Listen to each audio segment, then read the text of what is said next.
Good afternoon. I'm Edward Probert. This is the daily reflection from Salisbury Cathedral on Friday, and I'm delighted to welcome you here to my study, although perhaps not as delighted as I might be, as for reasons which will become clear towards the end of what I want to say. If you've watched many of these daily reflections, you will have heard quite a lot of serious and important things being touched on by my colleagues especially, but also by me from time to time. Yesterday's was a very striking set of thoughts from my colleague Pete, which began from the really serious matter of young people and their exam results. It's dominated the news here for the last day or two, but it's of course had a huge impact on people's lives, as it will, I suppose, for many years to come in their particular cases. And he spoke of ways in which the church, in reflecting on these things, also needs to stand for something beyond what are the customary assumptions of the society in which we function. So in that particular case, to do with the value of being a human being created by God. However good your marks are, and however society or the education system or any of this stuff, however highly that prizes you. Well, that's a really important set of thoughts. Today, I'm going to do something by contrast, which frankly is of no importance at all, of no particular ultimate value, I think we could fairly safely say. And that is that, as has been my common experience year after year, in fact for 5/6 of my life, come the summer and sometimes come the winter, as soon as there is a test match cricket series between England and another team, my thoughts are inexorably drawn to what's going on in those matches. In case you've missed it, I can enlighten you that there is currently a test series going on between England and Pakistan. And as it happens, I've always loved the Pakistan blend of cricket. It's exciting, unpredictable, always worth watching.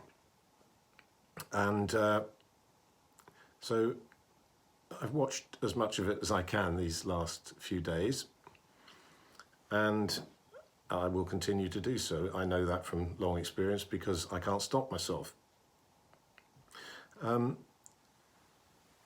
When I was quite a young teenager, my sister, who's 10 years older than I, paid me, and she and her husband paid me to decorate the outside of their house. And I was quite experienced at that. I'd decorated quite a number of houses. And so I did that. It's a summer job, of course. And I well remember having the radio on at the bottom of the ladder. And you can follow a cricket match of that duration quite safely from a radio, because much doesn't happen much of the time. And then something of excitement happens and you really want to pay attention. You hear that on the radio, and then you charge in to watch what actually happens on the television. I think Susan got a little narked, to be honest, when I kept popping up and down the ladder to put their television on to catch up with the state of play. However, I can assure you, as I assured her, that I was actually doing quite a good and reliable job in spite of this distraction. Well, that's something I've maintained ever since. Frankly, I'm really a watcher of cricket rather than a player. I've played since the 1980s quite a bit, but never particularly well. I've more or less stopped these last few years, the last 3 or 4 years, largely because age and inability has caught up with me. But I still absolutely love the game. If I could play it, I would. And if I can't, I love to watch it. Now, I thoroughly recognise that this is not everyone's taste. And even if you quite like sport, you may well not like cricket. The same applies to me. I really like some sports, but I don't particularly get excited about, say, tennis, which really excites lots of people, or golf, similarly. We have our tastes, we have our likes and dislikes, and some people don't even like sport at all.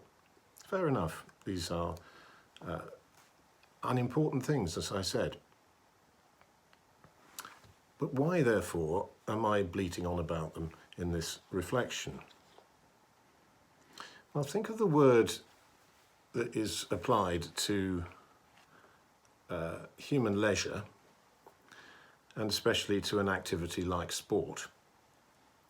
And sport is something you either are participating in or observing. And I've been both, but primarily I'm an observer of sport. The natural word is recreation. Recreation. I went and had a look at the dictionary to see how long that's had that meaning associated with something like sport. And if you look up the word recreation in the Shorter Oxford English Dictionary, it says,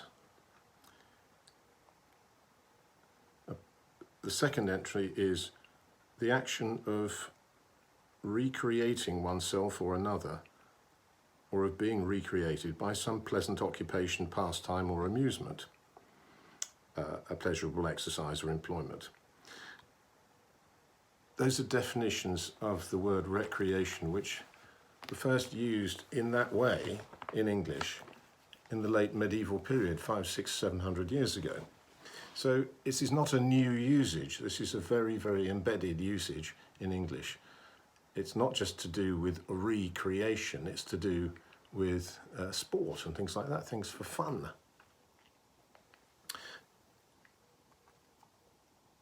I looked at the comparable word, holiday.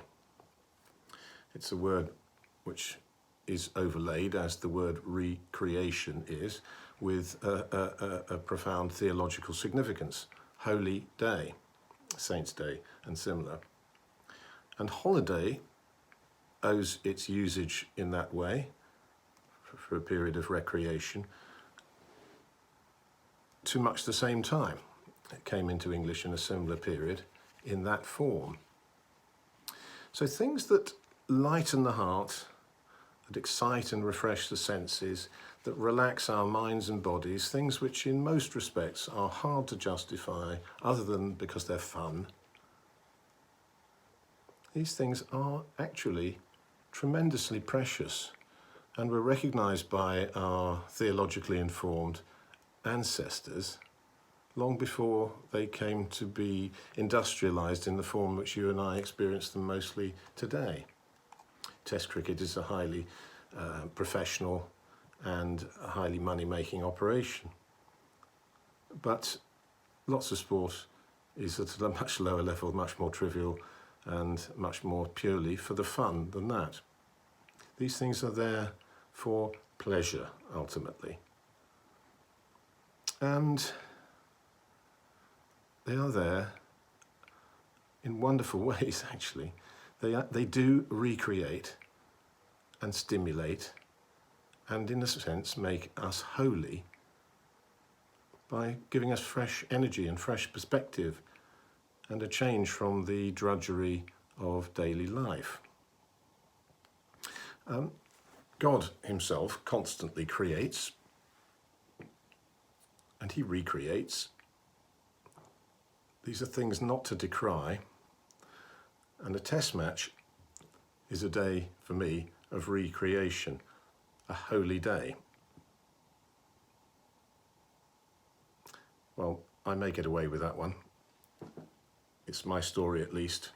I've stuck to it for decades now. I'm going to keep sticking to it.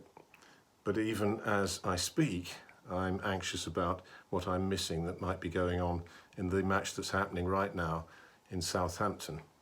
So I'm going to finish what I'm saying, and I wish you a recreation, a holiday, a holy day. Amen.